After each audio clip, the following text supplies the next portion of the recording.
Pak Edi, silakan Pak.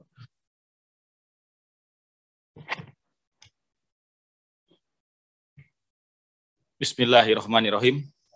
Assalamualaikum warahmatullahi wabarakatuh. Selamat siang dan salam sejahtera untuk kita semuanya. Pimpinan dan anggota Badan Anggaran yang terhormat, Bapak Ibu Kepala Daerah, Ketua Peksi, dan Sekjen Advokasi, dan seluruh Bapak Ibu yang mewakili dalam rapat siang hari ini. Terima kasih atas presentasi dan aspirasinya, atau lebih tepatnya ini banyak unek-uneknya begitu.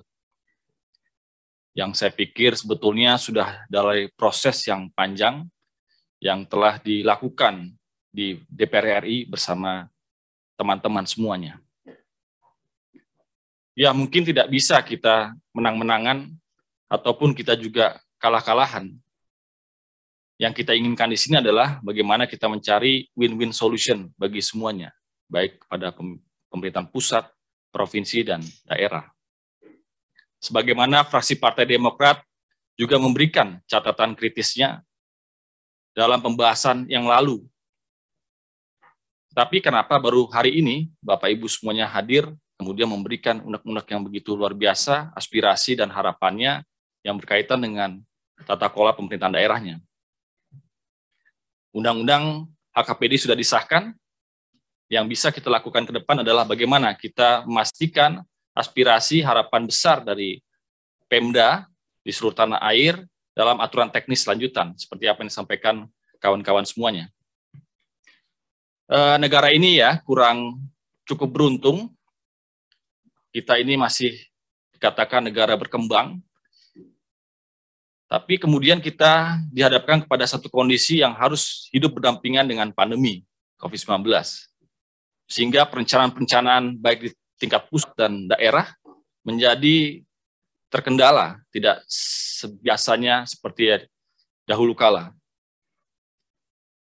Pasti teman-teman daerah juga bermimpi, kalau ada saja program besar atau proyek besar negara berkaitan dengan IKN dan PPSN di seluruh tanah air, saya yakin juga pasti kepala-kepala daerah juga menginginkan hal yang sama dalam memberikan atau menjalankan ekstra pembangunan di daerahnya masing-masing. Nah, dalam proses pemulihan dan kebangkitan ekonomi kita sepakat, negara ini mesti tumbuh ekonominya, mesti terus meningkat pendapatannya, terkelola hutangnya, dan juga sudah pasti kita ingin mendapatkan investasi sebesar-besarnya, tidak hanya yang ada di pusat, tapi juga di daerah-daerah di seluruh tanah air. Kami, fraksi Partai Demokrat juga telah melakukan komunikasi dan audiensi kepada seluruh kepala daerah di tanah air ketika sebelum pembahasan Undang-Undang HKPD. Bersyukur dan tidak bersyukur, itulah perbedaan yang mesti kita cari solusinya dalam RDPU ini. Ada yang mengatakan, apakah ini merupakan salah satu cara melakukan sentralisasi, ataupun sebagai otonomi pembangunan daerah yang terpimpin, dan seterusnya. Bapak Ibu semuanya lah sebagai pemangku hajat yang harus menyampaikan ini dalam pembahasan-pembahasan lebih lanjut.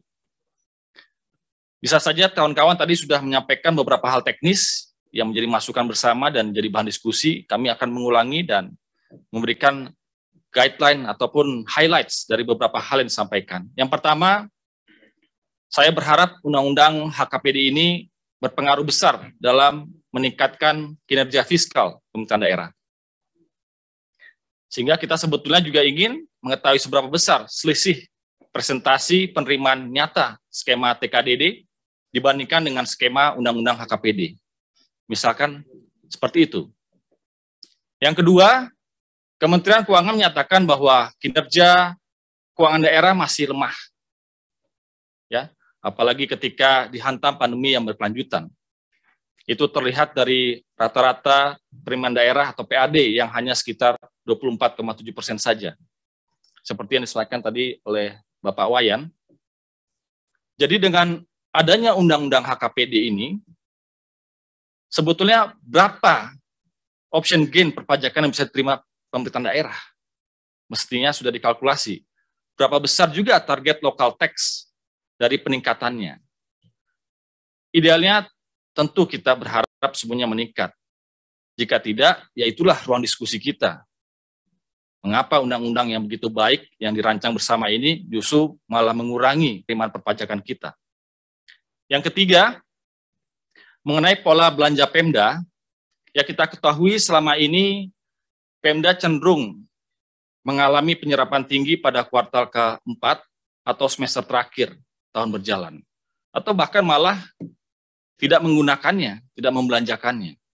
Tadi sudah disampaikan oleh saudaraku Pak Marwan, sehingga kita juga tidak ingin penyerapan Pemda sepanjang tahun ini hanya belanja rutin-rutin saja yang dinilai belum mencukupi.